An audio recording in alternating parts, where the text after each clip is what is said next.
We are back in the house with the 55th episode of the Socially Conscious St. Louis podcast. I'm your host. I'm King David.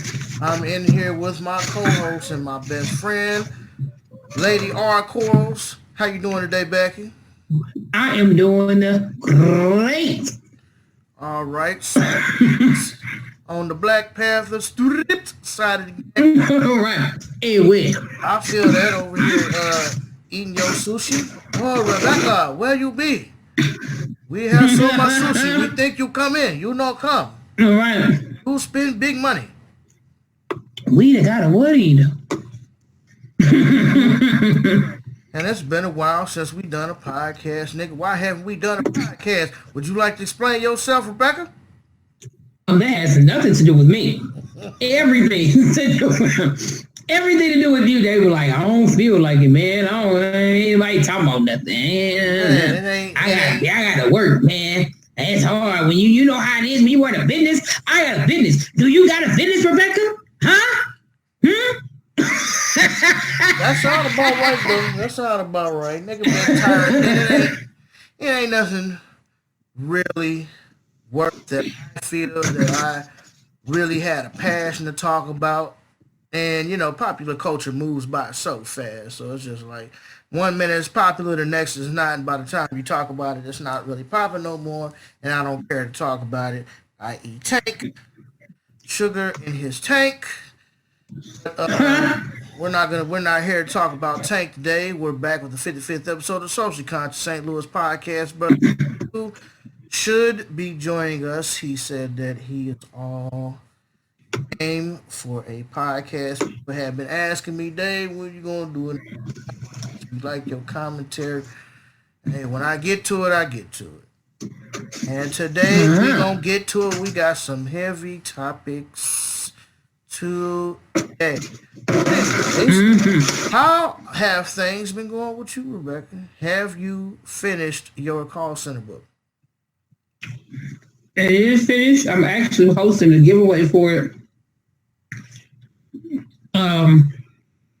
For the book, as well as like a gas card and an additional Visa gift card. And just like a goodie bag with a signed autographed copy of the book. So I posted about that. And I've only had one person out of all my Facebook friends, out of all my Instagram friends or followers on Instagram, I had one person hit me up about the giveaway. And the only thing you had to do was send me a story of when you worked at a call center and send me a customer story that's going to be added to the book that you would get credit for if you decided not to stay anonymous. And that was it, yeah. But the book is done. It'll be out by Christmas. By Christmas or before Christmas? It'll be before Christmas. So you heard that, everybody. Go get your stocking stuffers. What is it called, Rebecca? Confessions of a Call Center Hoe. Is that what it's called? No, it's not. But that's kind of like a spin-off. But it is the equivalent of 52 Shades of Grey, but in a call center. Hello, somebody. You ignorant. Amen, somebody. What's been going on with you, man? Well, you know, business, you know, it picked up quite a bit during the summer months. It started off kind of slow. Season's pretty much wrapped up. Pretty much slowed down to a crawl right now. It's cool because the truck is out of commission temporarily. No, not the truck. My brakes are jagged up, and it's a good thing it happened now, because if I was in the middle of the summer, I would be getting calls left and right. Like, hey, I need you to come do this. I need you to do that. Actually, I had a call today. My mechanic called me. Shout out to Mobile Auto down there on West Florida. So you holler at my boy Mike, Devontae, Troy, Devin. Holler at all them, bro. They gonna get you right. Black-owned mechanic shop right down there in West Florida and in Sunbury, right next to the Malley Supermarket. I gotta get him a plug, bro. They do all of my work. Black-owned business, young black men doing big things. All of them graduating from ranking. They gonna get you right. You gonna have to have your money now. This ain't none of no shade tree, crackhead, dope fiend mechanic down the street. No, these is brothers. They all graduated from ranking. They put in that work, but that work cost that dollar. So if you got that dollar and you need that work, you go holler at Mobile Auto. I'm telling you. They're the best in St. Louis. They will get you right. I promise you that. If they can get my old 92 GMC pickup together, then whatever it is that you got, new or old, they got you. Transmissions, motors, pretty much everything. They got the tires. They got it all on lock. They sell cars. They're my people. So my boy Mike had called me. My boy Mike from Mobile had a little pickup for me. All right, bro, I'm out of commission. Can't do it. My brakes is messed up. And I've been having problems with my brake system because sometimes it breaks hard in the front, sometimes it breaks hard in the back, sometimes the brakes kind of get locked up, and I know I got a leak in one of my brake lines. And when I took it down there, I think like last year, early this year, whatever it was, they couldn't find the leak. So I'm just gonna park it and catch the bus for a few weeks, get my money right, and then when I take it down there, I'm just gonna have the brake lines fixed and put brakes and stuff on the front and back. Probably need rotors at this point, but it is what it is. Damn, man, man, go and bring it in. I'll get you taken care of before it gets so bad. And I'm like, hey, bro, I know, I ain't got no, but it is what it is. So I had a successful business year. I pretty much matched what I made last year, give or take a few hundred. Which is I pretty well broke even, but this year I think I had expenses than last year. Last year I had quite a few breakdowns on my truck. This year Yeah. I have as many breakdowns. I got me a 30-inch Snapper Pro commercial more. So we doing good.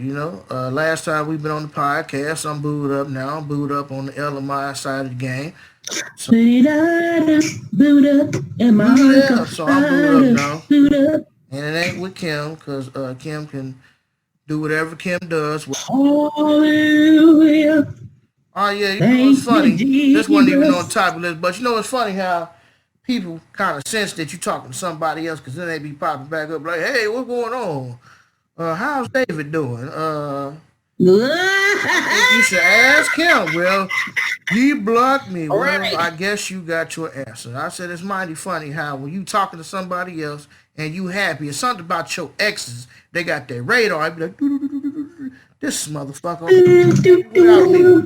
He happy without me. He happy without me. Oh hell no, How dare him be happy without me? man. You know who I am? Hey, it's the same. Hey, look, it's the same with my girl though, dudes. It's all of a sudden big bad that she posting about me on her Facebook, on her Instagram, and all these niggas who claim to Sniffing like now, coons. Massa, who that new nigga over there? man, Who that nigga on like that they weren't bag? interested before, they didn't shoot their shot, or it might have just been a situation, somebody who you just sleep with to get your issue off. But it seemed like everybody was mad, laughing and carrying on. But who cares? If you happy, that's all that matters. And On the Django Unchained side of the game. Who that man, nigga on that on name? that, man. Don't you worry about him, Steven. He's just like you. Nigga, like, No. But who that nigga on that name? So You know how it is? it is what it is. So I'm out here. I'm doing good for myself. I'm definitely getting bigger. Eating too good. I got to lose this weight, so I got to get back in the gym, working out. I have, me and Miguel, we supposed to be doing a workout thing together. So That's what's up. there goes. But anyways, nigga, we got to get into these topics, cause that's the real reason why we're here, and we got to get into these topics. Yeah. So, I don't know if Metsu is going to be here, but I think we should talk about your situation first, and then we'll progress from there. The question you had is, can white people have soul? And I would like for you to explain how you came up with this topic for the podcast this evening? Well, yesterday I had a conversation Oh, my truck's far with away. stupid. I had a conversation with a coworker, and she's an older lady. And her and I was just having. It started off as general conversation, and then it moved on to a deeper conversation. And she started telling me about how she went to school how she taught school in the 70s. How she taught school in the 70s, and how hard it was for her to teach school in certain communities that she wasn't used to. So they hired her under the pretenses that the community that she would be teaching in would be, I think, 40 some odd % Black. Well, come to find out, the school was like 80 to 90 something % African American. And she said she had a rough go of it. And she's a music teacher. And one particular year during the holidays, of course, she's a music teacher, so she having a rough go. She said the kids was just sitting there looking at her. Anytime she'll play some music, they sitting there with their arms crossed like, what you gonna do? You know what I'm saying? Like, what music you gonna play? Kind of thing. So she said during the holidays, she brought in some of the music that she grew up with for Christmas songs and stuff. And the kids wasn't having it. They was upset. They was throwing books, pencils, paper. They was throwing book bags, all type of stuff. So she went out and she went to a record store to see what type of music African American people listen to. Because apparently in the 70s, there was a difference. And after she did that, brought the music back, it was Frankie Beverly and Maze, Earth, Wind and Fire, Aretha Franklin, so on and so forth. And she was saying how the kids gravitated towards that more because that's what she was used to. A friend of her asked her, why did she go out to buy that type of music? And that being what kind of music? That nigga music. Oh, that nigga music. I just wanted you to be specific. Somebody might have didn't catch that music. Right. She was like, well, how come you went out to buy that type of music? And she said that she told her that, well, I have to buy something that the kids understand and what they know. All I have is the music that I was raised upon. And she said that, I wasn't raised with soul. And she said the girl told her that she needed more soul. And she said, I don't know what that is. I wasn't raised with that. I wish I had it, but I don't know what that is. She was like, I don't have it. And it's something I wish I had. So my question to her was, do you know what you're asking for? And she just kind of looked at me funny. And I said, the reason why I asked that question is because I say, don't wish for things you don't fully understand. There is a lot of pain, a lot of anger, frustration, and joy that comes behind having soul. See, what you're asking for is something you have to carry with you every day.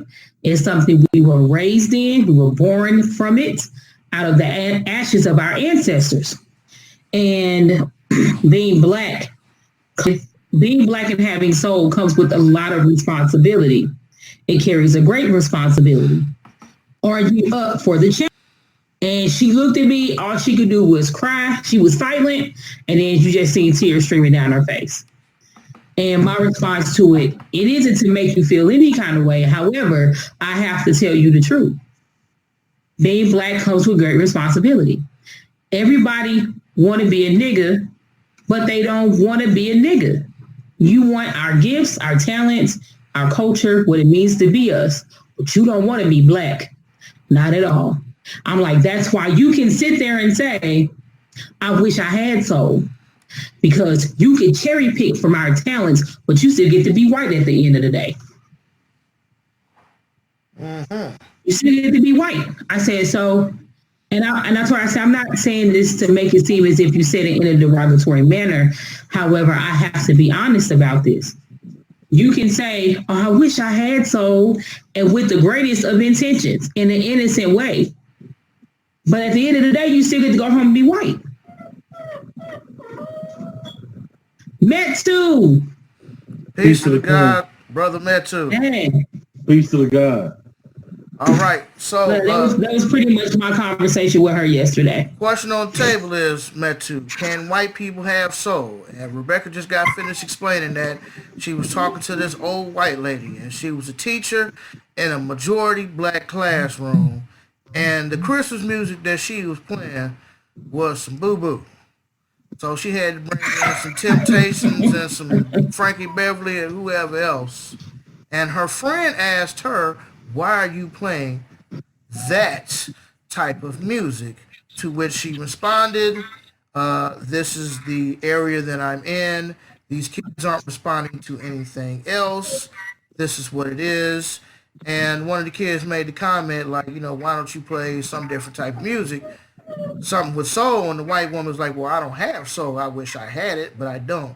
And which Rebecca kindly explained to the woman that you don't want soul because you want everything to do with the black person, but you don't want the oppression, which is why you don't really have soul. So, Metu, can white people have soul? Some blue-eyed soul? No, sir. They can't have soul. This is not something you can't have. Either you have it or you don't.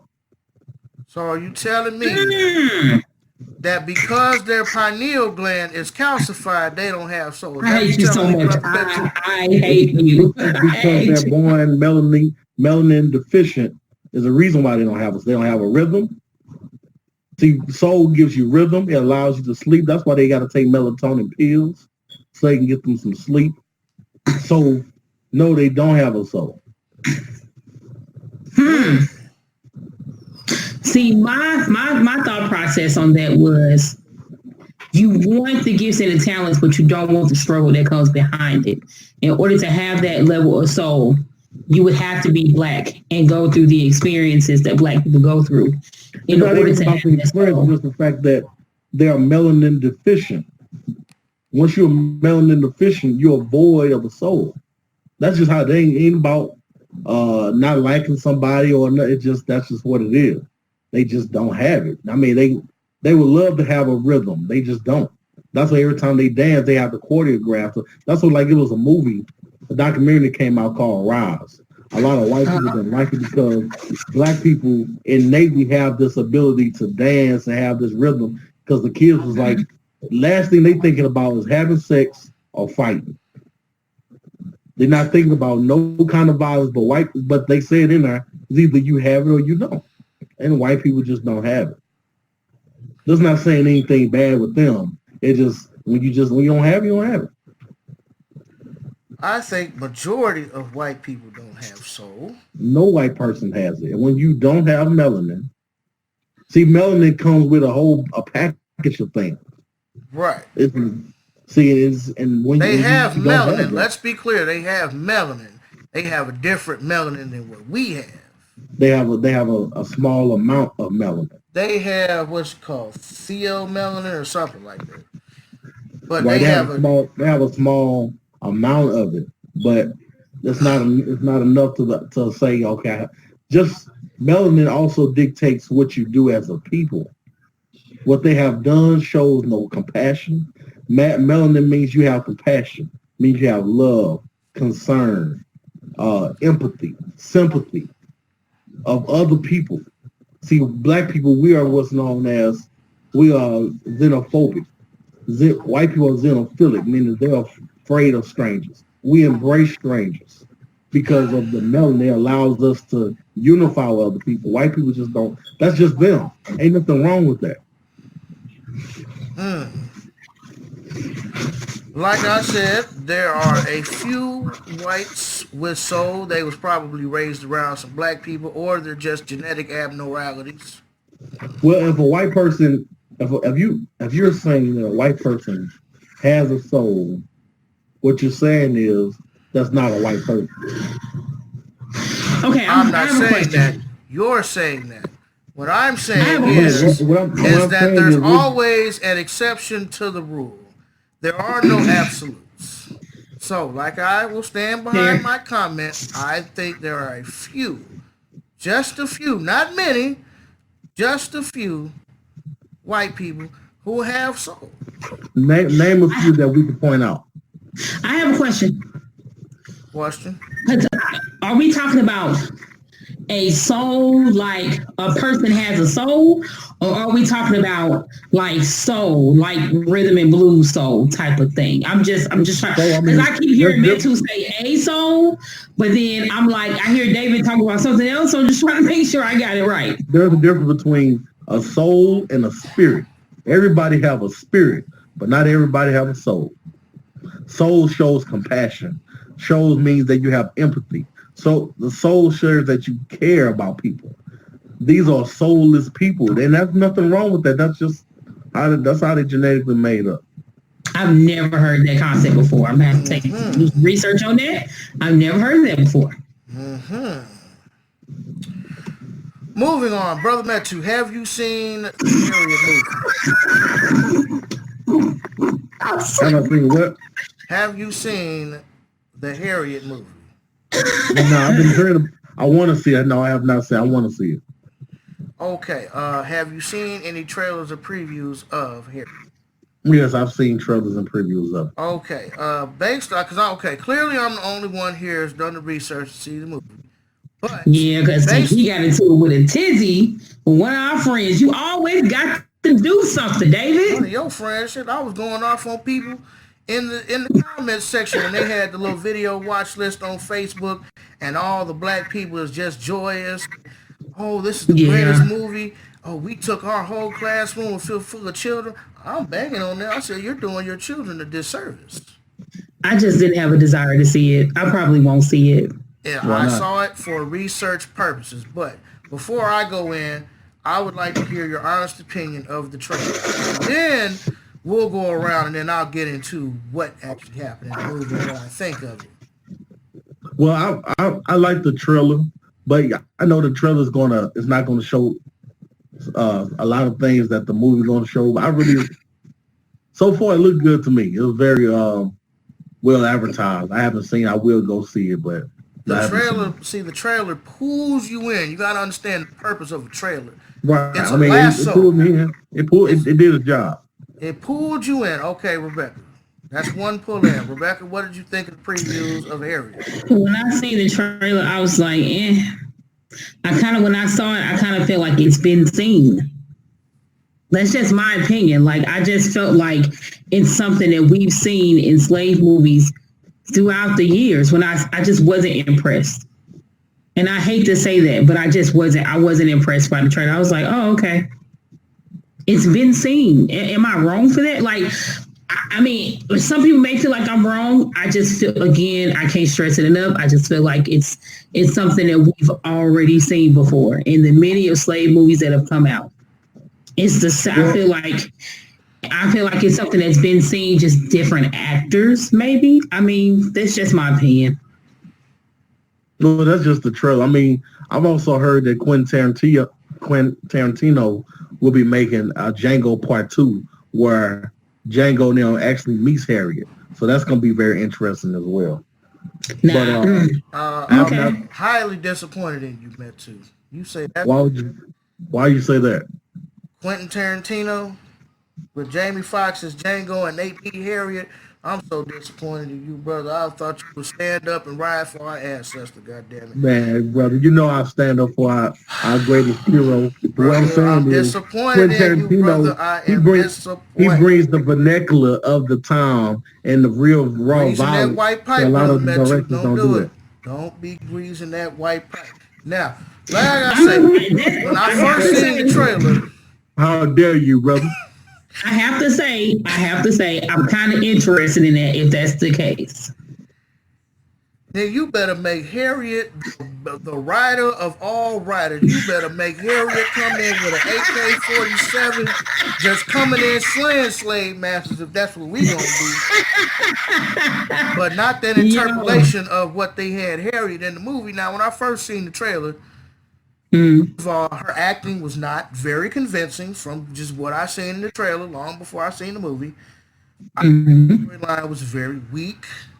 I thought even down to her facial expressions, I didn't think was Mm-hmm. good. Now, Cynthia Erivo is, and if I'm not mistaken, an Igbo woman.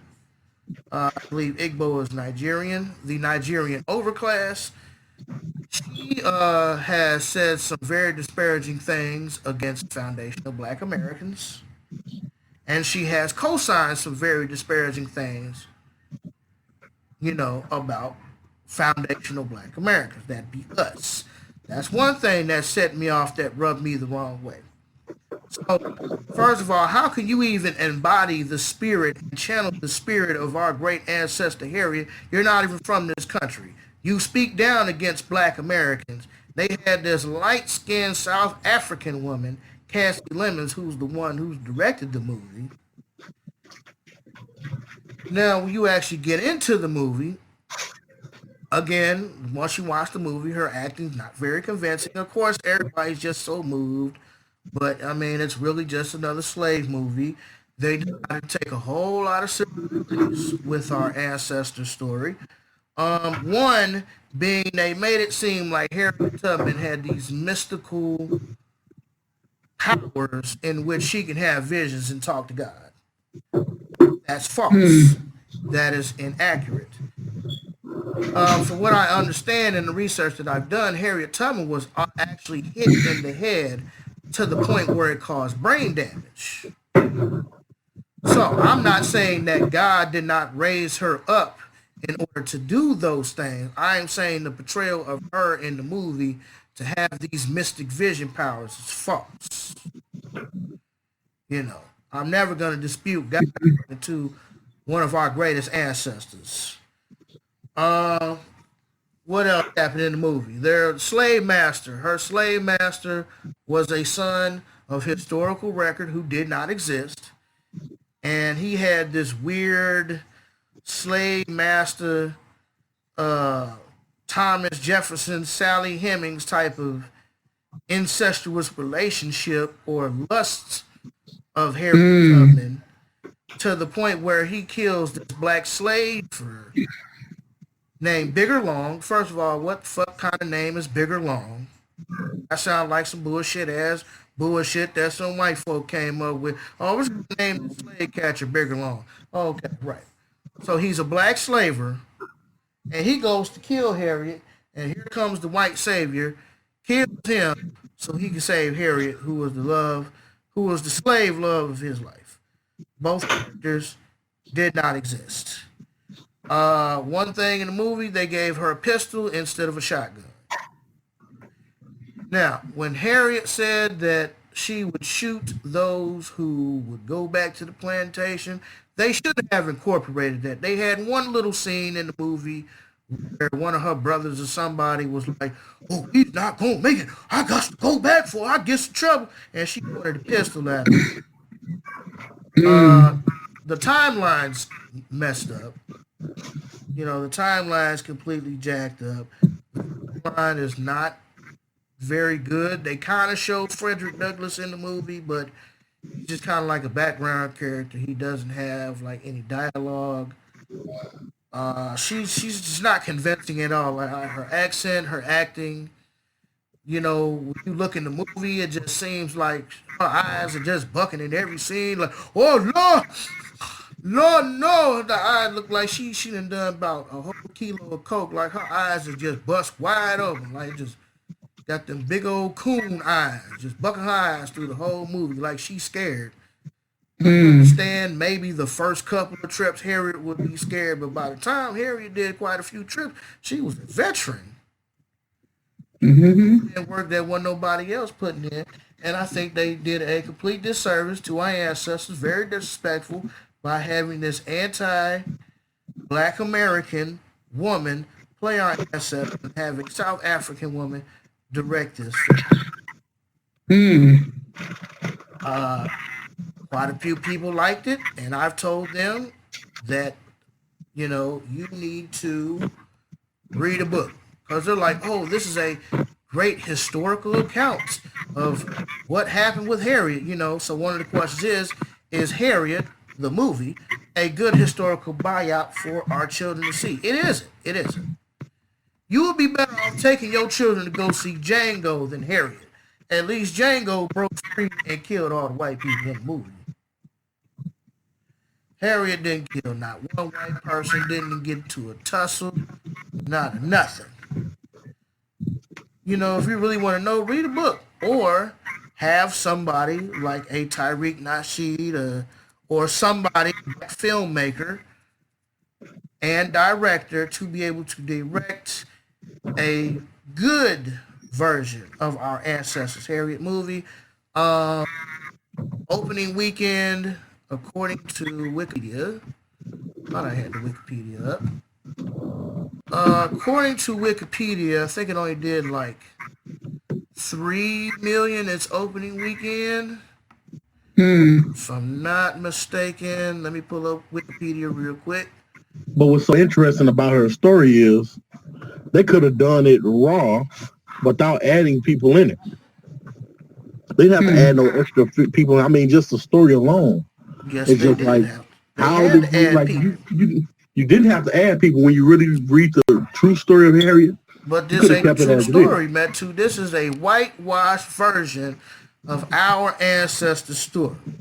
No, well, I'm just saying, based off what I know about it, you could have just kept it as it is. Well, you could just leave any of our ancestor story as it is, but let them come out with a Mansa Musa story. He gonna be white. I seen a meme just the other day. 12 years a slave, this slave, that slave. Guys in Egypt, all white. So, according to the box office, the film made $3.9 million on its first day. Over the weekend, it went on to slightly overperform, which is kind of an overstatement, debuting to 11.7 million over the weekend. The film made 7.2 million its second weekend, and as of November 10th, it has made 23.5 million. On the domestic box office, the budget was 17 million, so technically they made their money back, but it definitely wasn't a box office smash, because I mean, it debuted at fourth, behind Terminator and Motherless Brooklyn. So, I mean, I know the white media really tried to make it seem like this movie did numbers and, oh, we exceeded all expectations. And those Wikipedia numbers could be false too. I don't know. You know, but it wasn't all that good. The only reason why I watched it, I just watched it for research purposes. I wasn't impressed. The acting wasn't good. It's just a horrible movie. And it's not good. Any movie that you watch should be research purposes, no matter what movie it is. If let's put it to you like this, if the movie wasn't free, I wouldn't even watch it for research purposes. I wouldn't buy this shit on bootleg. That's how bad it was. Now that's just me coming from a conscious, woke, enlightened individual. For those who are asleep, they loved it. Oh Lord, look at Harriet, Lord Jesus. Oh Lord, our ancestors had it so hard, Lord Jesus. Oh, this is such a good movie, Lord. I was moved to tears, Jesus. White Jesus, I was moved to tears by that. Oh, we black people had it so hard. I'm glad we didn't overcame. Overcame from what and where did we go? You're preaching, brother. Literally, oh, this movie is great. We should all go see it and we should support this movie. Okay. I took my children's class to go see this. I took my church group to go see this movie. This movie was good. It's good, I guess, without context. Well, it's not even really a good movie without context. Like, if I really had seen the movie and knew nothing about Harriet Tubman, I would give the movie maybe like 3 out of 5 stars. Maybe 3. That's all I can really say about that. So it's safe to say you didn't like it. Hell no. To the no, no, no. Hell to the no. Yeah, I mean, but it's I still would like to check it out and see what it is that people are talking about because I'm coming from the same perspective as you, my brother, but I want to see what it is that people, because I know the historical backdrop of Queen Mother Harriet. Right. Because I also heard that some years ago that Spike Lee or somebody was going to try to make one of her like in an interracial relationship with a white man. I was like, what kind of shit is this? I mean, if you think about it, they had the white man in the movie who actually never existed to the family in which she originally belonged to. He never existed. He had a love affair with Harry. He had this weird slave master slave love affair. And I mean, they never slept together, but you could definitely tell that he loved her because he was obsessed with her. And then there was another scene. There was another scene in the movie where I think it was her mother or some of the slaves. God bless you, my child. Thank you. Couple of the slaves was like, well, look, Mouser, our parents was free and we've been on that plantation for 40-some years and we should be free too. And Master like, nope, you ain't free. You my niggas. Lord Jesus, you the devil. Oh, you the devil, Mouser.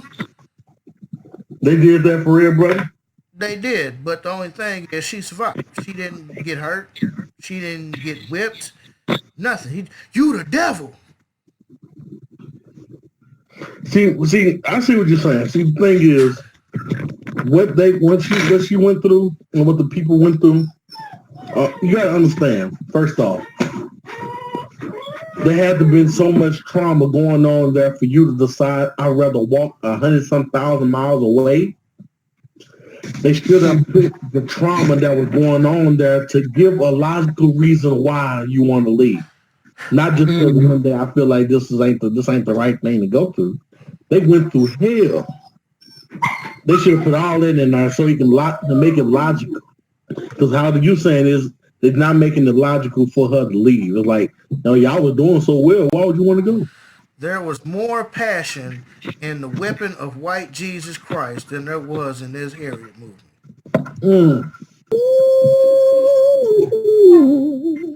They beat that man's sisters for an hour and a half, and there was 30 minutes of storyline. You didn't get that same feeling from Harriet. There wasn't a whipping or lashing. I don't think there was anything in that movie. It's just, we got to be free. I was running away. They didn't even give you a reason why she left. I don't think so. If it was, they definitely didn't hammer in the fact that you're a slave, you're property. And as property, they consider you like cattle. That's why they call it chattel slavery. So you figure, if you really want to get down to it, you got to see the whippings, the beatings. Hell, even Django did a better job of showing slave culture than Harriet. Hell, you see in Django, 2 dogs was ripping a man apart. You didn't get that, and I understand Quentin Tarantino's background with gore and all of that, but still, you let a white man give you a better interpretation of what slavery was like than a black woman who just so happens to be South African, but she's still a black woman. But the director of it was a black woman. Yes, Cassie Leonard. Okay, so that means that she don't know the history. But here's the thing: she's a black South African. You gotta understand that a lot of South Africans, I ain't gonna say South Africans, but there are, just like here, there are Africans in every culture. some of them are writers, some of them are slavers, and some of them are bootlickers.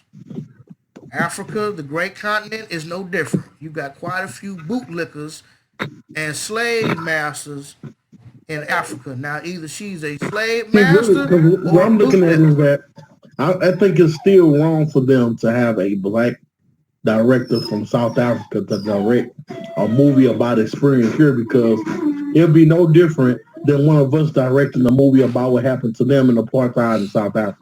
We really don't know what went down over there.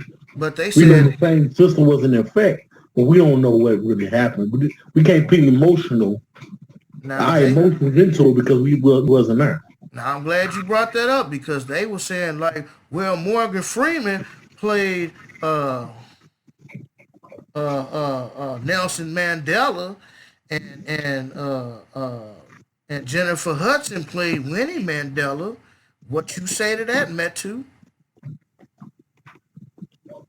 I still say I didn't agree with that either, because Winnie Mandela was a soldier. They didn't show her as a real freedom fighter in that movie. So I would say that was wrong for doing that. Long story short, I think we can all agree, if you're not financing and controlling your own story, somebody else will finance it and control it themselves. Yeah. All right. Now, is gay the new trend? Yep. I have to ask, is gay the new trend? So, Alicia Keys recently has been getting some backlash for taking her 4-year-old son to the nail salon to get his nails painted. The 4-year-old got his nails painted in a rainbow color, at which point afterwards, after he got them painted, he didn't feel right. Now, this is what Alicia Keys is saying. We don't know if this is true or not, but this is just what she was saying. She said her son got the rainbow colored nails. Afterwards, he was feeling some type of way. I don't think boys should be wearing nail polish. And she's like, oh, it's okay, son. Boys wear nail polish all the time. And all of this, and you shouldn't be ashamed if you want to wear nail polish. And all of this. Rebecca, take it away. Well, what happened was that you right, they did go to the nail shop, and he said, well, "Mommy, I want my nails painted too." So the lady went and got a whole bunch of different nail polishes, painted all his nails. Hold on. I don't mean to cut you off. So wait a minute. He didn't go to get his nails done. She was getting her nails done, and he just said, right. "Can I get mine done?" Right. So she went to the nail shop. He was with her. Okay, y'all got to put it in the right context. Y'all make it seem that she took him to get his nails done. No, she went to get hers done, and he said, "Can I get mine done?" Yeah, I didn't hear that. Okay, so but yes. So let's try this again. She went to the nail shop. Her son was with her. She was getting her nails done, and he saw her getting her nails done. He said, "Mommy, I want to get my nails painted too." She did ask him what color he wanted. He said rainbow. The lady went, got a whole bunch of different nail polishes, and she painted each one of his finger different colors. I guess it's simple, the color of the rainbow, because that's how she put it. After he got his nails painted, he said, "Mommy, can you take this off? I don't want this anymore." But she asked why. She said, "Why? You made a decision. This is what you wanted to do. What's wrong with it?" And he said, "No one is going to like this." So then basically she said, it's plenty of men, men get their nails done all the time. It's okay. You look cool. People think you look great. There's nothing wrong with this. And she said, "I don't think, you should do that, and you should keep, because that's what you wanted." And kind of, she felt like she was encouraging her son to stick with his decision. After that, she said that she realized that her son at 4 years old understood what it was going to be like to be made fun of and understood what it was like to be judged, and how she, told her son that there's nothing wrong with what you're doing. You're creative. This is part of you being creative, and how it's okay for him to have his nails painted if that's what he wants to do. And then she talked some more about judgment and bullying and how, it's okay to be different and we should love people regardless of what. And she's going to continue to support what her son wants to do, even if it's get his nails painted. There's that. And Swiss Beats was not around. That's a throw that in there. Okay, so her son is the only one where common sense set in on him. When he said after he got it done, he was like, "Mommy, I don't want this anymore." Yeah, so it dawned on him like, wait a minute, this is wrong. And she gonna tell him, let's normalize this. Ain't nothing wrong with your nails done. She pretty much, I felt like when she was talking about it, I felt like she talked him into keeping it. Right, but he didn't want it. So he changed his mind mid-finger. That's correct. Okay, all right. So that's wrong on her part. Why would you want to? He already changed his mind. It's like if your child want to eat something and you realize it don't taste good. Don't tell him, oh no, it tastes good because everybody else is eating it. Mm-hmm. Nah, I don't agree with that at all. And why is she trying to push this agenda on him when he obviously realized, like, wait a minute, people are not going to like this? Well, she said that she did it because she didn't want her son to base his opinion off of what people think. But he's telling the truth. No, I agree. 100%. I completely disagree with that boy having his nails done. I have yet to see a little boy in a nail shop. I don't know why he was there. It ain't my business to know. And I don't know. Maybe the nanny called in sick. Swizz was on business. She took her son. She has every right to do what she wants. But at the same time, I don't understand why her son didn't get his nails done. Why his son got her nails done. Like, why didn't you explain to your son, like, hey, even if you didn't explain it right then, you could have told your son no, and then say, hey, had a conversation with your child as to why you told him no and why this is not okay for him to do. Yeah, it's just a lot. Right. See, if his father was there, his father would have told him no from the giddy up. His father wouldn't have said, you go ahead and get your nails done. That's just like the whole thing I seen with Pharrell in a dress. Had a whole magazine with Pharrell in a dress calling that the new masculinity. I said, well, this guy something is wrong here. No homosexuality is not trending. It's not a trend. It's our brother Dr. Amos Wilson called it normalized insanity. He gonna call a man in a dress new masculinity. No, it's not new masculinity. I agree.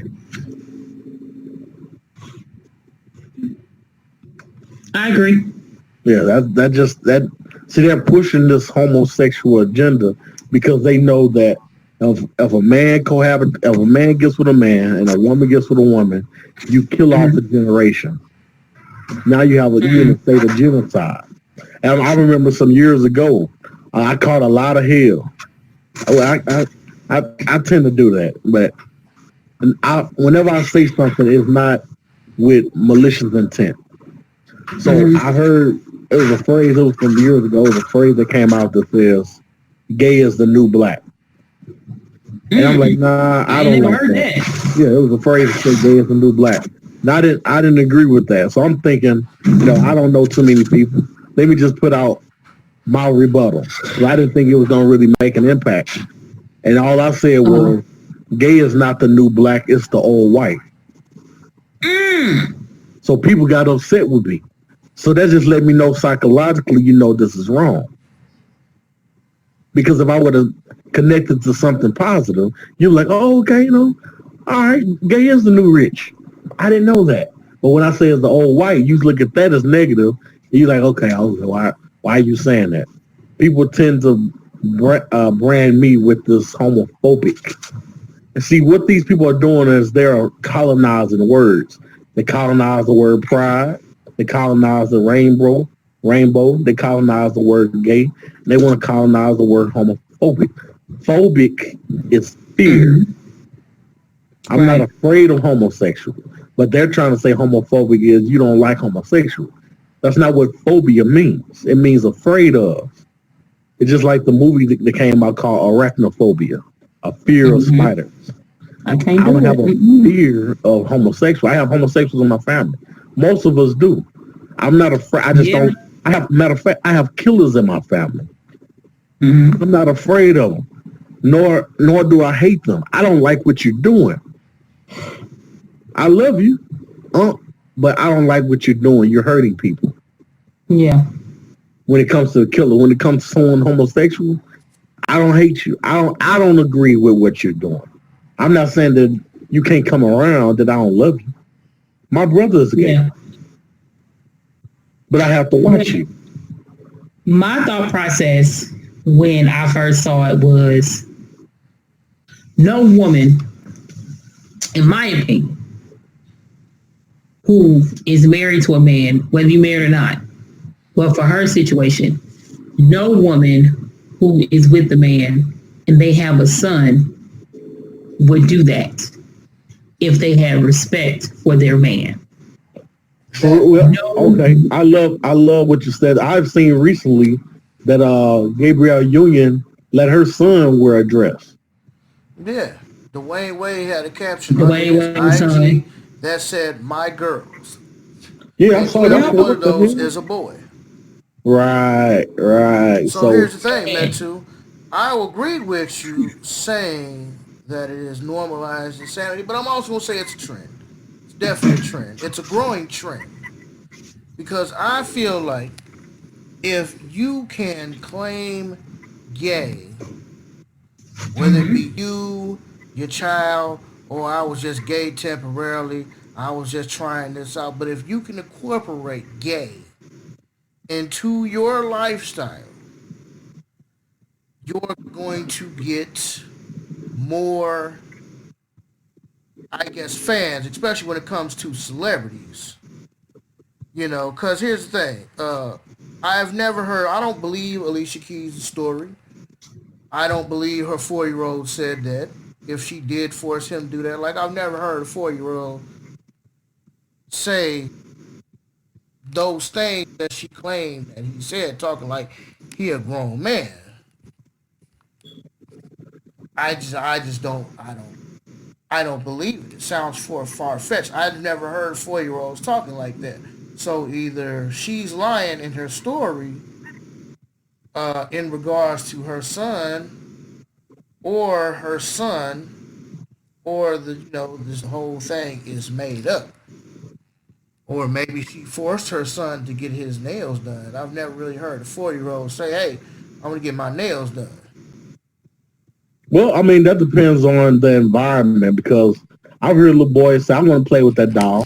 See, when you're not around masculinity and all you see is little girl toys, you're gonna have a curiosity of, what is that, Mama? What did that do? Can I have Boris in my hair? Because he don't know. He is not around.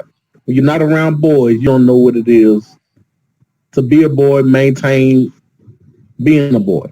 But he's got a father, which means that there's some. Just because you have a father don't mean that your father is active. Well, we don't know. I just think that she's forcing this lifestyle upon her son, just like the suspected white supremacist Charlize Theron.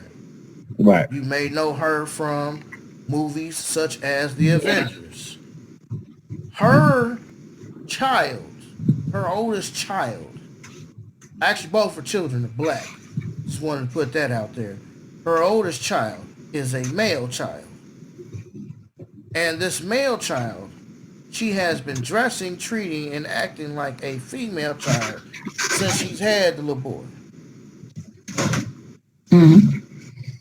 If that ain't pushing your agenda on a child, I don't know what is. And I think Alicia is doing the same thing. And I think part of it is because she has a new single out, much like Tank talking about sucking dicks. I think they said it because of the shock value. Not that Tank doesn't suck dick. TK Kirkland says he knows his people, and Tank is not moist. I beg to differ. Why the fuck would you bring it up in conversation if you weren't trying to push your agenda? Let me tell you something. If you Well, wait a minute. Let me give a little clarity with that. He didn't bring it up. Angela Yee brought it up. It was on lip service. He brought it up. Do not say that Angela Yee brought it up. And she did bring it up because here's the example. The conversation. Wait a minute. The conversation was about man lying. And then she said, okay, well, if a man such a dick. Matsu, stop caping for this man. Do not do that.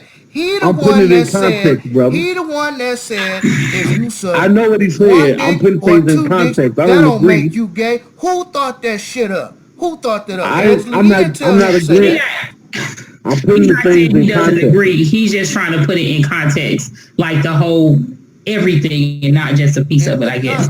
That's what it sounds like. Okay, let's get down to the bare bones of what he said, because we're deviating off of where I'm going here. His comments, not the context behind the comments, his comments. He chose to use sucking dick as an example. You must not have heard the interview. Fair. I heard the interview. You heard it in its totality. Who came up with the example? That's what I'm looking at. Not the question, men lie, women lie. I heard the question. Angela Yee said, she the one brought up, okay, what if a man suck a dick, does that mean he gay? Yeah. And he should have just said, yes, that makes you gay. But he the one said. Right. So what I'm saying is, he didn't bring it up. He was wrong with his response. But he didn't bring up, like, well, it like threw it out there. See, if it was me, I would have said, what they got to do with this, what we're talking about? Right, I wouldn't answer the question at all. But he answered the question, which leads to believe that he's pushing his agenda. Because you could have said, no, you could have deviated from that question. You didn't have to answer that question. Whatever it was, who said what, who shot John, his response is what I'm looking at. So according to his response, one dick, sometimes you can be. It doesn't make you gay. I don't care. Right, but the thing is, sometimes when you're in the heat of the moment of a conversation, especially when you're okay. No sir. I'm leaving it alone. No, if somebody comes to me, look, brother, I'm gonna tell you as a straight. No, what I'm saying is, if somebody that depends on the person. You're different. Yes. See, this is the thing. You can't expect you out of people. I don't care, brother. You are not going to be in the heat of the moment and say some bullshit like that. At all. Back to what I was saying. Alicia Keys is pushing this agenda onto her son. I don't know what happened with the nail salon. She could have gave that boy a tablet and some juice and crackers and let him play over in the corner. But let's just say that he did get his nails polished.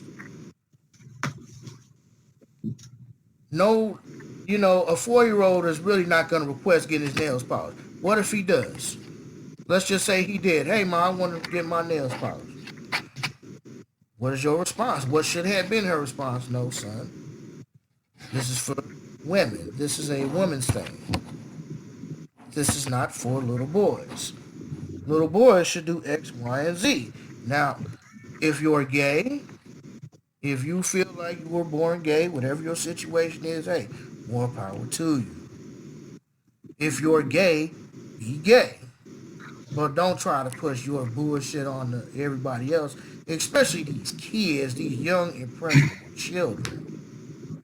Trying to push your agenda. I think that's what it is. And I think part of our agenda is doing that because gay is trending now. If anything you say as far as you and being gay or homosexuality, the L's, the G's, the T's, the B's, the Q's, and the rest of them niggas who riding in that hot-ass car, whatever you say, that's going to boost your popularity. Hey, I got a new single coming out. Let me say some shit about my son getting his nails polished so I can get this talked about. Because let's be perfectly honest with you. I heard her new single. I'm not impressed. and this is coming from an honest music critic. I like Alicia's music, but her new single sounds like everybody else on the goddamn radio. You used to be able to say, "Down, that's an Alicia Keys song. That's a Beyonce song. That's a Rihanna song." You hear her new single, it sounds like everything that everybody else is coming up with. So how do I distinguish myself from others? Well, hey, my son got his nail polished. He's on his way to being gay. You know what's interesting, brother? You know what? I'm starting to agree with you because it seems like as soon as someone get ready, especially currently, get ready to come out with a single, here comes some gay shit. Yeah, they ride the gay train. They ride the It's LGBT just train. interesting because even with the whole thing with Tank, your single just came out. Why wasn't this whole conversation about advertising your single? That's a good And question. even after that, he went on the Breakfast Club, and he claimed he was there to advertise his music. But that the majority of that interview, like 90% of that interview, was talking about what happened on lip service. Now, my thing is this: everybody knows how Angela Yee interviews. I don't too much care for her, but that's just my opinion. She's a messy human being. That's just my opinion.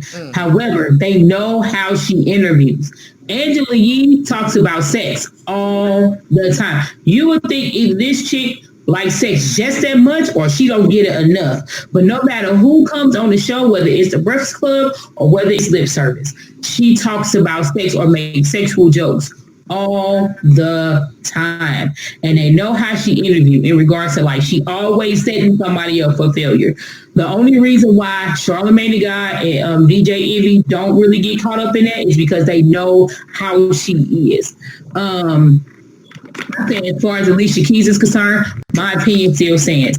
I feel like any woman and you're with a man, you would have enough respect for your man not to do that to his son. Like, that's just how I feel. Like, yeah, even if the situation, because none of us was there, so we can't say whether it's true or not. I don't know whether she doing it for promotion. I don't know if it's real. Be that as it may, I feel like as a Black woman, you would have enough respect and reverence for your man to not ever even make the mistake to think to do something like that to his son, because there will be consequences and repercussions. Even if this man don't has ever hit a woman, he might see that and be like, I think I'm gonna have to smack this bitch today. Today might just be the day. Like, straight up. Like, no real man is gonna play that for his son. And I don't know what Swiss Beast might have said after the fact. But I'm just saying there's a breakdown in respect for that man in order for her to do that to her son, and for her to do that to her son, lack the respect for herself. But see, I the agree thing with that is, 100%. You should do that to if your she had respect from him from Jump Street, and he already has laid down, hey, this is not how we get down, she would not have done that if that's what she did. Prime example, one of my co-workers is in a situationship with his current wife, little side chick girlfriend, and I think she got another dude, and there's her grown son. Okay, so anyways, dude is a goofy ass nigga. He pays out the pocket. Like, without funds, he's really nothing. He doesn't really have much personality. He's not good looking. He's overweight. So, him and his wife living in an apartment together by themselves. She arbitrarily decides to move her grown son back into the house when dude had knee surgery. Now, if she had respect for that man, first of all, there would have been a conversation. Hey, can my grown son move in with us? She went ahead and did it. She went ahead and did it. Well, I thought that he could help us out. Help us out how? He don't work. He don't do shit. So you move your no good, no for nothing, no good shit son in this motherfucking house. He talking about some, well, I'm going to let it go. But when something else happens, I'm going to have to get my way. Shit, bitch, it's either him or me. You're not finna move your goddamn grown-ass motherfucking son into our house. If she had respect for that man, this is what I'm saying. If she had respect for him, she would not have moved her grown ass no good for nothing nigga son into the house. What's understood don't need to be explained. I feel like this. Exactly. It shouldn't have even been a conversation. Like, you supposed to know the spouse that you're with enough to know he ain't gonna go for that. Exactly. He So ain't gonna go for that. You see by what he say, how he move, how he act, the interactions between the two kids. You know how he feel about your son. And I say that for Alicia Keys. What's understood don't need to be explained. There's no way that should have even been a conversation. He shouldn't have to tell her, hey, I don't want my son doing that, blah, blah, blah. Like, you know the man that you with. You know when he gonna put up with it, when he ain't. You did it because you don't care. And you ain't got no respect for him. exactly. So now we got to start to look at Swiss Beats side. Because you left a situation with your wife, Mashonda or LaShonda, whatever her name is, and you was in the whole situation with Alicia Keys. Now, I don't know what their private life was, but y'all was out snapping pics, laying on the beach together long before them divorce papers was finalized or even signed, which kind of makes you look suspect. Not saying that you can't move on, people don't grow apart, whatever it is, but when you're in that type of spotlight, to avoid heat on yourself and the one who you were with, you should keep that shit on the reps. Go to some private island somewhere where can't nobody find you, and then do your thing. Now you got her on these family vacations looking like the third wheel. I'm just saying, now, if she did what she said she did in that video, I got to look at Swiss Beats with a side eye. Because there's certain shit that you know as a man that your woman will not. There used to be a time where you used to go to the store, and I'm talking about like back in the 60s, 70s. You used to go to the store. I don't give a damn what you looking at. You looking at a new appliance. Oh, hey, yeah, I see you over here looking at this brand new Technicolor TV. And what do salesmen do? They look at the weaker one in your party. They look at your wife. Oh, hey, we got this brand new washing set and dryer set. It does this. It washes. It folds. It slices. It dices. It can be yours for just this low price. And all the time, he looking at the woman. It used to be a time when she gonna look at her husband. Baby, do you think we should buy this? Is this a good deal? What do you think? Or she'll just tell him, hey, you need to talk to my husband. Yeah, that's cool. But look, we can get you in this wash and dryer set today for this money down. You need to talk to my husband. There used to be a time when women had reverence for their husband. That's true. Yeah. Shit, Malcolm did, Malcolm was cool, but Malcolm and Betty, they had reverence. She had reverence for her husband. Look at Sister Coretta King. She knew that the husband was out there with them other hoes. We know this. She knew it. Ain't no woman stupid. She know when you sleeping around. But was that worth throwing away everything that they had just because he suffered with infidelity? But let that have been one of these new Alicia Keys bitches. He cheated on me. Fuck him. I'm taking him for everything he got.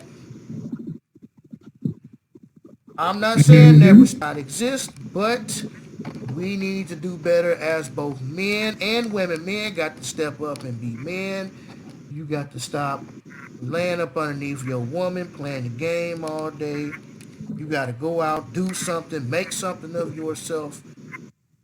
And women need to learn how to fall back and be women.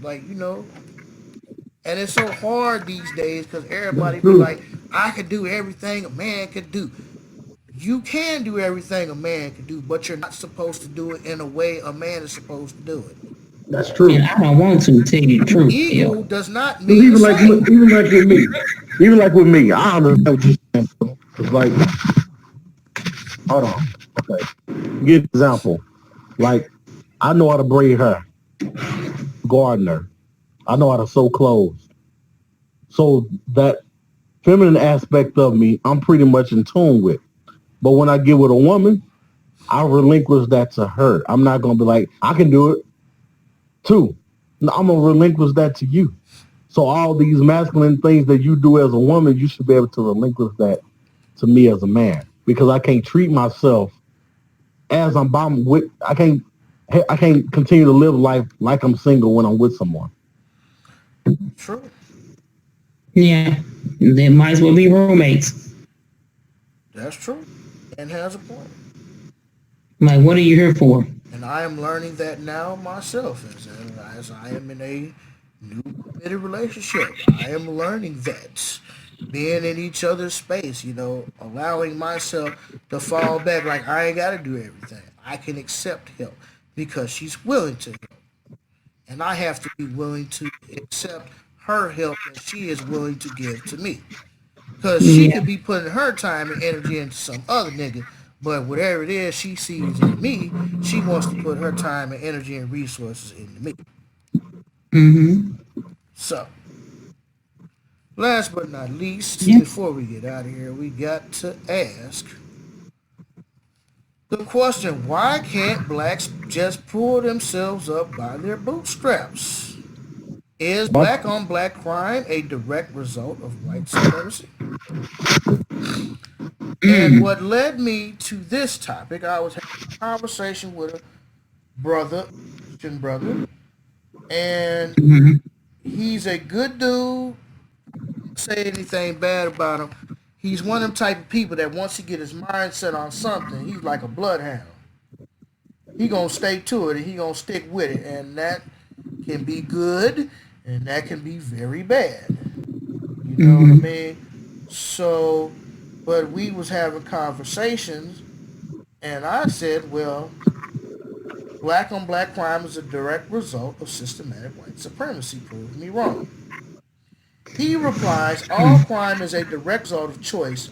There is always a better and righteous option. I say that's correct. But when you have a system that is designed to keep black men and women down, pushing them into the ghettos, lack of proper education and jobs, this is the result. You must always look at who's in power, my brother. Your country, your job, your household, etc., is a direct reflection of its leadership. He replies, the perpetrator always has a better option. I'm living proof. If you have never been shown anything better, how can one think or do better? Detroit Red only transformed into Malcolm X because of Honorable Elijah Muhammad. He says that he has been shown better. I say my point is, if you haven't, how can you do better? Remember, we didn't end up like this without any help. Who made the projects? Who drops guns and drugs in our community? We didn't end up like this from our own doing, just like the devil works against all that is good and righteous. There are white devils who do the same. Because he's a Christian brother, so you're not getting it with the logic. And I got to speak to you in Christianese. So he says, and I made the choice to go the other way, a better way. So first you said somebody showing you the better way. Now you did it on your own. So I said only because you were shown a better way. If you're not showing the young a better way of doing things as their elder, how can you expect them to do better? Remember, it isn't about you, it's about the community. If it wasn't, God would never have told Abraham to be fruitful and multiply. He Mm. says your last statement has grammatical errors. Can you please be more accurate? I didn't understand your last point. Now, did you guys understand my last point? Because I thought it was pretty clear. Okay. it's clear. Okay. So I had to reiterate my point from a different perspective. The point is to get out of self. Look at things from a communal aspect.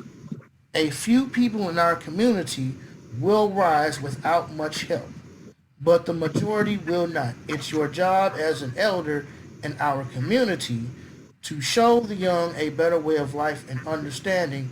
That is what God has called us to do. So he posted a video of a YouTube sermon that he did. I am showing them they have to choose to listen. I said, the video isn't the same as mentorship, my brother. Building personal relationships with young men and women, that's the key. True, but one man can't have a personal relationship with everyone. The video is a guide for those who are out of my reach. God gave me the ability to proclaim his word to a person without physically being there. God is amazing. See, but the thing about it is, one of our problems in the black community, we have more elders than elders. There's a difference between an elder and an old ass nigga. Well, speak on it then, man. Too shit. What's the difference between an old ass nigga and an elder? No comment. Okay. Right. Wait. Shut up, dude. You know what? I would like to thank everybody for supporting a non-homosexual brother. Don't do them like that. You know, straight brothers don't normally do fashion shows or hair show. You stupid. Go ahead, Matthew. What's the difference between the old ass nigga and the elder? Okay, and an elder understands the plight of the youth because he was once there himself. He understands, he has compassion, and he gives wisdom to guide them into the right direction of where they need to be. An old ass nigga is compliant with what's going on. He's complacent. He's a tap dancer. He's a bootlicker. He has accumulated what he has by participating in a system that's bent against him, but he don't want to lose the little butter biscuits that he already has. That's the old ass butter biscuits. Buttery Grahams biscuits. So I would say I'll give it this thing different. Dick Gregory is an elder. Yeah. Our brother, the nigga, what's this dude's name? He gets on my nerves. The guy, what's that? Peterson. Jesse Lee Peterson. Yeah. What's his name? Jesse Lee Peterson. He's an old ass nigga. So when you look at the two, you say, okay, I see what you're talking about. One gives wisdom, one gives stay in your place and let white folk continue to run this shit.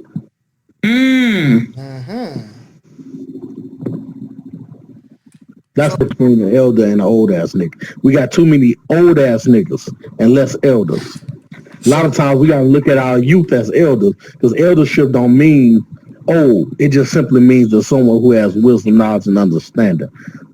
So if we run out of elders, so now we just got to look at the youth because the youth just came from being an elder. I can be considered an elder because I've been through things myself. It's not about age, but you got a lot of people who are just old ass niggas, and we think because he has gray hair, he has wisdom.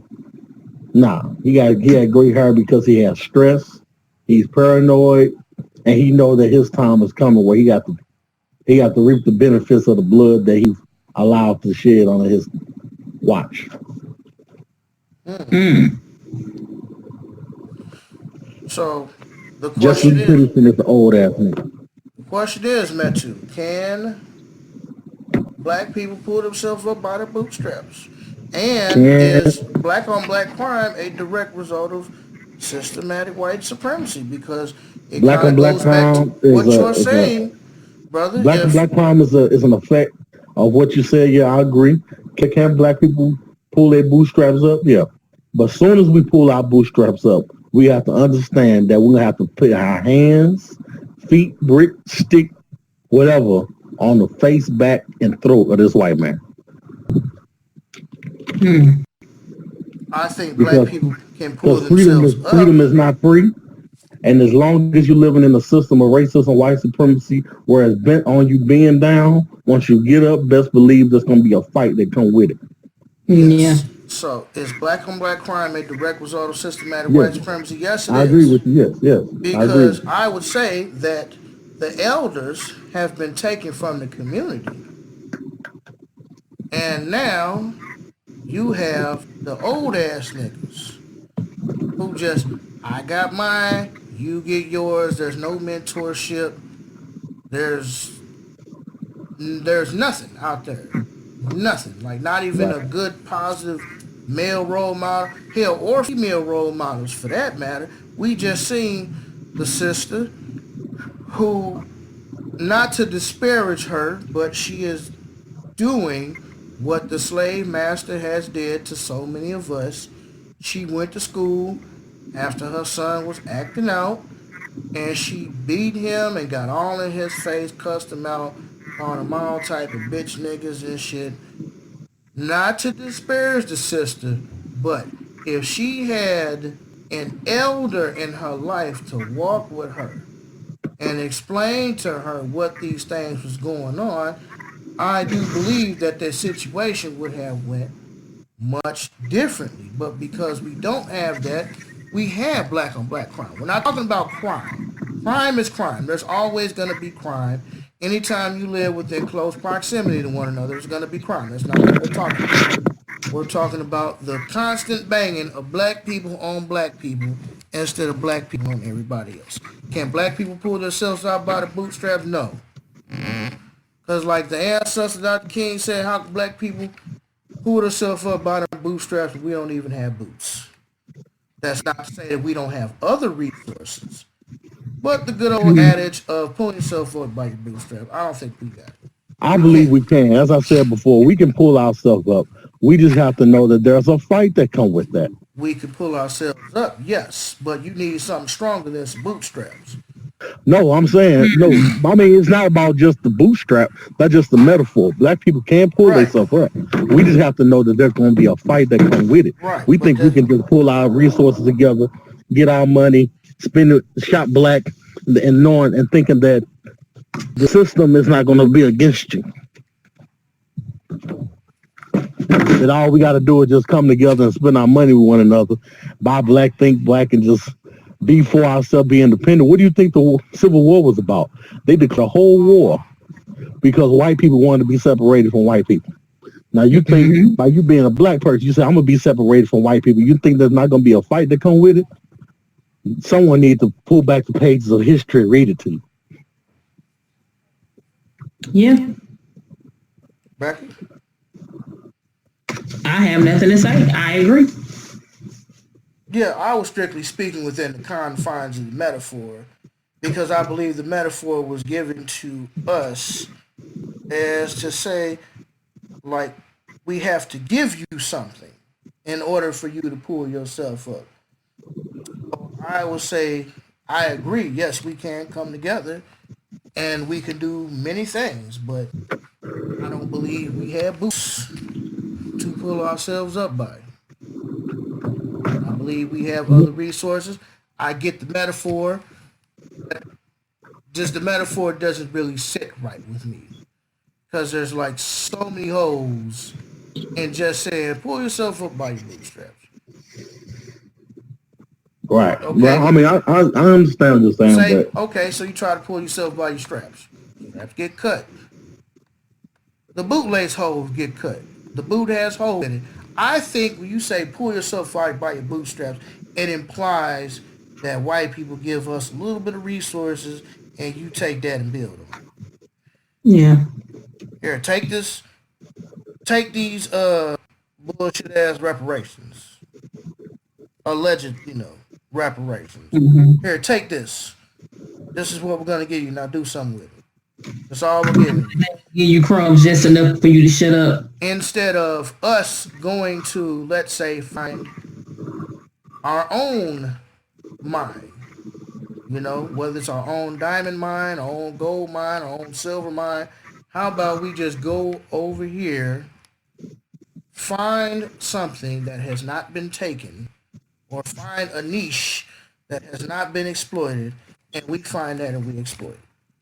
true, but as I said, like our brother Dr. Later Africa said, whatever we do, it has to be bipolar. If you have a store, you have to have a military. You can call it a security system if you want. We have to have both things simultaneously. Mm-hmm. We have to know that there's a system that's bent on saying to the world, you can't do. Now, when you start to do, you're going to have to keep that up by security. See, another one of our big problems is we don't take security serious. Like our brother Nipsey Hussle, there's no way he should have been out there by himself. We have to take things seriously. With our brother Malcolm X, he should not have been out there by himself. When he told his security to sit down and don't do anything, just back down, they shouldn't have done that. We have to take security serious. We'll get a lot of influential people getting hurt because Michael Jackson shouldn't have been in that house by himself with that man. I'm not saying that man killed them. I know there was others that went into it, but he should not have been there by himself. It was a laser. I heard that part, but he still should not have been there by himself. Rest in peace to Dick Gregory. What'd you say? Rest in peace or rest in power to Dick Gregory. Yeah. Right. But we got to take the security serious. If you're coming up and you're rising up against the system and eyeball stuff coming to you, you have to take security serious. You can't just be like, okay, I don't give a damn if you're going to the bathroom. Somebody got to be in there with you because these people are coming after you. Their system is built on corruption. In order to keep corruption going on, they have to stay corrupt. It can't show no glimmer of justice. Yeah. Just like in Django. He told him, like, Django's a free man. He can ride what he wants. He said, no, he can't. Not around my niggas, he can't. Show that to other people because that's going to influence them to do something outside of what I told them to do. Yep. Go give them encouragement and power. Right. He said, nah, he ain't like that. Who's that nigga on that nag? See, they're not used to seeing that. But we got to take security serious. That's all I'm saying. Yeah. Peace to our brother Nipsey Hussle. They're doing a phenomenal thing. Good stuff. A lot of stuff really I didn't even know. I just like the music. I didn't know the backdoor stuff that he was putting in. Had no idea. Yeah, but he still took security serious. What helped him, and we're going to end on this note, what helped him is the fact that his father was Eritrean, and he still had roots to his mother country. Yeah. And so when he took him and his brother Black Sam to go live in Eritrea for however long, and, having that dual experience, that's what helped him. Because he wasn't just the average Roll 60 crip. Right. Somebody had to take him out of the hood, which was my point to Brother Howard. Somebody has to take you. Somebody had to introduce you to Christ. You didn't just come out the womb knowing Jesus. Somebody had to teach you about this so-called Jesus that you worship. Right. So somebody has to teach you about Jesus. That means, in turn, you need to teach other people what's going on. Your God told you about Jesus. Your mama is your God, even if she's a prostitute. You knew mama before you knew Jesus. Mama introduced you to Jesus. That's true. Rebecca, anything to promote? How can we reach you? How can we get your books? You can reach me on Facebook, Instagram, Twitter, LadyQ1502, and my books are still available on Amazon, Barnes and Nobles. Also,